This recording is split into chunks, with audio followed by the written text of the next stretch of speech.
All right, the second part of volume compared to sets, the amount of sets that you're doing, is the intensity. And I put repetitions in parentheses there because intensity and repetitions are the same thing. It's one of the same. It implies the same thing. What you'll see here is that you have, again, from your textbook, chapter 15, you have your repetition maximum, 1 RM, and what this represents is how many reps you can do one time. So 1 rep max versus 5 reps. I can't do 6, I can't do 4. I did at least 4, but I did 5. 9, I did at least 9. And this over here, you can see a linear relationship between these, that this represents a percentage of that max. So if I have my maximum output, that's 100% effort. That's what I can do one time and one time only. So there's no such thing as 110%, 120%. 100% is I put it all on the table. I can't give you more than what I don't have. Anything below that, so is submaximal. Between 99 and 0% is going to be maximal, submaximal. But whether I'm talking about a 1 RM or a 6 RM or 11 RM, it is 100% effort. So outside of learning or of rehab, when someone prescribes you a 5 rep exercise, you're going to do a weight that you can do 5 times. There's no magic number with the number 5. It's a weight that you can only do 5 times. If you're prescribed to do 12 reps, it's a weight that you can barely do 12 times, so about 90% of your target.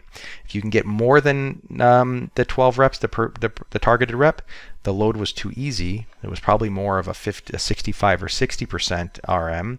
Or let's say you can only bang out 8 of those. Well, you were supposed to be at 67% and you were training at 80%. Which, again, if you gave 100% effort, it's fine. It depends on what you're trying to do. Here with the effort, when we say that you can't put any further, there's a difference between momentary failure and absolute failure. And this complete exhaustion or absolute failure typically is followed by like burnout sets or strip sets or someone kind of helping you push things out. Occasionally these are good techniques to use for sticking points, but not necessarily a benefit for trying to, if you do it regularly or at every workout. So when we look at 100% effort, we're talking about momentary failure. So there's some breakdown, not in all three, in any one of these, in terms of form or technique or tempo. So let's say you're taking a 3 seconds down, 2 seconds up, and let's say instead of 2 seconds up, it's taken you 4 seconds to get there because now you're moving much more slowly. You've hit that training effect of that momentary failure. So whenever you see these numbers here, it implies a weight that you could use and a tempo that you can use that's going to fail at any one of these aspects. And so if you're looking at improving neural drive, you're going to be doing a load that you can do only 3 times or less. If you're looking at hypertrophy, you're going to go anywhere between 6 to 8 reps. And there are overlaps here. I just kind of put this illustrated for example.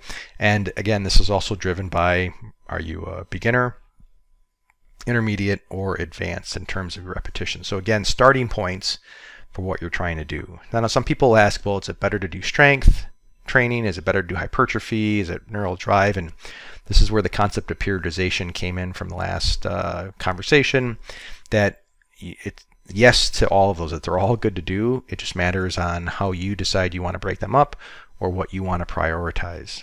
Ultimately, what results in muscle hypertrophy or growth is a combination of these 3 things. You have some metabolic stress, some turnover, hormonal aspects. You have some damage that's occurring at the cellular level. And the big guy here is the mechanical tension, the total tension. So if you graph this out, you would see mechanical tension is the primary aspect. So are you using heavy to moderate weight?